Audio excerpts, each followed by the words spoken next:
नमस्कार साथियों, एग्जाम शाला के ऑनलाइन प्लेटफॉर्म पर आप सभी का हार्दिक स्वागत है। हम बात करते हैं राजस्थान बजट 2026-27 की, जिसकी 2 क्लास हमने पहले डिस्कस करी थी। आज की अपनी तीसरी क्लास है, जिसमें हम डिस्कस करेंगे बजट के जो 10 स्तंभ थे, उसमें से हम आज डिस्कस करेंगे 5वां स्तंभ, 6ठा स्तंभ और 7वां स्तंभ। इससे पहले 2 क्लासें आ चुकी हो, अगर आपने नहीं देखी तो उनको जरूर देखें।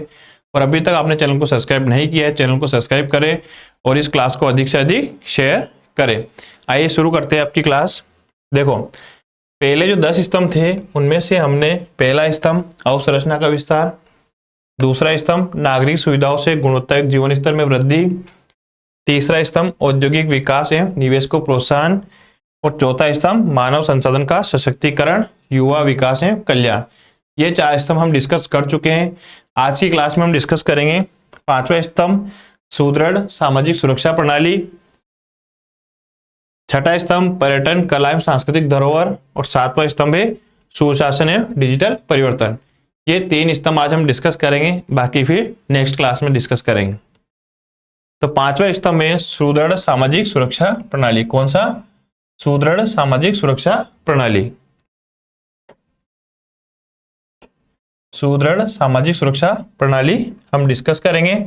जिला स्तर पर रूरल वुमेन बीपीओ का निर्माण किया जाएगा, जिसमें 100 करोड़ रुपए का व्यय होगा। कितने का? 100 करोड़ रुपए का इसमें व्यय होगा। मुख्यमंत्री लखपति दीदी ऋण योजना के अंतर्गत राज्य की लखपति दीदियों का ब्याज अनुदान पर दिए जा रहे ऋण की सीमा 1 लाख रुपए से बढ़ाकर कितनी कर दी? 1,50,000 रुपए कर दी गई है। कितनी? 1 लाख से बढ़ाकर 1,50,000 रुपए कर दी गई है। 50 नवीन इंटरप्राइजेस का निर्माण किया जाएगा, जो कितने? 20 करोड़ रुपए का इसमें व्यय होगा। संभागीय स्तर पर राज सखी स्टोर का निर्माण किया जाएगा। किस स्तर पर? जो संभागीय मुख्यालय उन पर कौन सा? राज सखी स्टोर का उसमें निर्माण किया जाएगा। और लखपति दीदी ऋण योजना में 1 लाख रुपए से बढ़ाकर 1.5 लाख रुपए इसकी सीमा कर दी गई है। सभी जिलों में centre for entrepreneurship and capacity buildings का निर्माण किया जाएगा। किसका? Centre for entrepreneurship and capacity buildings का निर्माण किया जाएगा। कहां पर? सभी जिलों में। मुख्यमंत्री नारी शक्ति उद्यम प्रोत्साहन योजना के अंतर्गत महिलाओं को दिए जाने वाले ऋण की सीमा 50 लाख रुपए से बढ़ाकर 1 करोड़ रुपए कर दी गई है। कौन सी योजना है? मुख्यमंत्री नारी शक्ति उद्यम प्रोत्साहन योजना, जिसमें पहले 50 लाख तक का ऋण दिया जाता था, अब उसको बढ़ाकर कितनी कर दी गई है? 1 करोड़ रुपए कर दिया गया है। 11,000 अमृत पोषण वाटिकाओं का निर्माण किया जाएगा। कितनी? 11,000 अमृत पोषण वाटिकाओं का निर्माण किया जाएगा, जिसमें लगभग 500 करोड़ रुपए का व्यय होगा। Rajasthan state early childhood care development and education policy भी इसके द्वारा लाई जाएगी। सामाजिक सुरक्षा सुदृढ़ करने में कौन सी? Rajasthan state early childhood and development and education policy लाई जाएगी। 7,500 आंगनबाड़ियों को नंदघर के रूप में विकसित किया जाएगा। कितनी? 7,500 आंगनबाड़ियों को किस रूप में? नंदघर के रूप में विकसित किया जाएगा, जिसमें बजट कितना रहेगा? 225 करोड़ रुपए का। आगे हम बात करते हैं किशोरी बालिका योजना का विस्तार किया गया है। किसका? किशोरी बालिका योजना का विस्तार करके कहां तक? 27 एस्पिरेशनल ब्लॉक्स में इसका विस्तार किया गया है, जहां पर लगभग 50,000 से अधिक बालिका इसमें लाभान्वित होगी। कितनी? 50,000 से अधिक बालिका इसमें लाभान्वित होगी। श्रमिकों के कल्याण एवं रोजगार के अवसरों में वृद्धि हेतु श्रम सेतु मोबाइल ऐप विकसित किया गया है। कौन सा? श्रम सेतु मोबाइल ऐप विकसित किया गया है। कौन सा किया गया है? श्रम सेतु मोबाइल ऐप इसमें विकसित किया गया है। 6ठे स्तंभ की हम बात करते हैं, जिसमें पर्यटन कला एवं सांस्कृतिक धरोहर के बारे में हम डिस्कस करेंगे। तो पर्यटन के लिए खुड्डी जैसलमेर में ultra luxury special tourism zone का गठन किया जाएगा। कहां पर? खुड्डी जैसलमेर में कौन सा? Ultra luxury special tourism zone का निर्माण किया जाएगा। कुलदरा में कौन सा? पर्यटन सुविधा केंद्र विकसित किया जाएगा। कहां पर? कुलदरा में। इंपोर्टेंट है कुलदरा और खुड्डी जैसलमेर। शेखावटी हवेली संरक्षण योजना के अंतर्गत झुंझुनू, चूरू और सीकर में 660 से अधिक हवेलियां चिन्हित की गई है, जिनमें साफ सफाई और सुविधाओं के लिए कितना बजट? आगामी 2 वर्षों के लिए 200 करोड़ रुपए का बजट इसमें व्यय होगा। कितना? 200 करोड़ रुपए का बजट इसमें व्यय होगा। कहां पर? झुंझुनू, चूरू और सीकर में कितनी हवेलियां? 660 हवेलियां इसमें चिन्हित की गई, जिसके लिए कितना व्यय है? 2 वर्षों में 200 करोड़ रुपए का इसमें व्यय किया जाएगा। भरतपुर में कौन सा सेंटर बनेगा? ब्रज कन्वेंशन सेंटर का निर्माण कहां पर होगा? भरतपुर में होगा। कितना व्यय होगा? तो 100 करोड़ रुपए के व्यय से किया जाएगा। जैसलमेर, जोधपुर, बीकानेर, बाड़मेर और जालोर को शामिल करते हुए थार सांस्कृतिक सर्किट का निर्माण किया जाएगा। कौन सा? थार सांस्कृतिक सर्किट का निर्माण किया जाएगा। कहां पर? जैसलमेर, जोधपुर, बीकानेर, बाड़मेर और जालोर, इन 5 जिलों को शामिल करते हुए कौन सा थार सांस्कृतिक सर्किट बनाया जाएगा। झुंझुनू में वॉर म्यूजियम का निर्माण किया जाएगा। कहां पर? झुंझुनू में वॉर म्यूजियम का निर्माण किया जाएगा। तीनों ही फैक्ट आपके लिए इंपॉर्टेंट है, एग्जाम में कहीं से भी क्वेश्चन बन सकता है। कुलधरा में पर्यटन के सुविधा केंद्र, ठीक है। भरतपुर में ब्रज कन्वेंशन सेंटर, जैसलमेर, जोधपुर, बीकानेर, बाड़मेर, जालोर को मिलाकर थार सांस्कृतिक सर्किट और झुंझुनू में वॉर म्यूजियम का निर्माण किया जाएगा। अगला स्तंभ देखते हैं, 7वां स्तंभ, सुशासन एवं डिजिटल परिवर्तन। कौन सा? सुशासन एवं डिजिटल परिवर्तन। किसमें क्या क्या प्रावधान किए गए हैं? तो next generation citizen service reform का गठन किया जाएगा। कौन सा?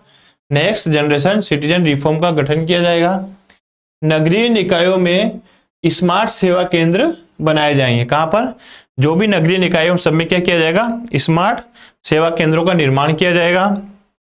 आगामी वर्ष में जो प्रथम चरण की 100 सेवाएं हैं उनको व्हाट्सएप ऐप के माध्यम से शुरू किया जाएगा। कौन सी? 100 सेवाओं को व्हाट्सएप ऐप जो प्लेटफॉर्म है उस पर शुरू किया जाएगा। 25,000 युवाओं एवं महिलाओं को मिनी ई मित्र के रूप में अधिकृत किया गया। कितनी? 25,000 महिलाएं एवं युवाओं को मिनी ई मित्र के रूप में अधिकृत किया गया है। नवीन आईटी पॉलिसी भी इसमें लाई जाएगी। कौन सी? नवीन आईटी पॉलिसी भी इसमें लाई जाएगी। स्टेट डाटा सेंटर की सुविधाओं के लिए जैसे colocation, cloud storage, backup, cyber security आदि सेवाओं को स्टार्टअप, एमएसएमई एवं नागरिकों को किफायती दर पर उपलब्ध कराने के लिए कौन सी डिजिटल इंफ्रास्ट्रक्चर फैसिलिटेशन पॉलिसी लाई जाएगी। कौन सी? डिजिटल इंफ्रास्ट्रक्चर फैसिलिटेशन पॉलिसी लाई जाएगी। किस लिए? आपको स्टार्टअप, एमएसएमई और नागरिकों को किफायती दर पर सुविधा उपलब्ध करवाने के लिए यह पॉलिसी लाई जाएगी। साथ ही जियो स्पेशल पॉलिसी भी लाई जाएगी। Dedicated data and policy strategy unit. कौन सी?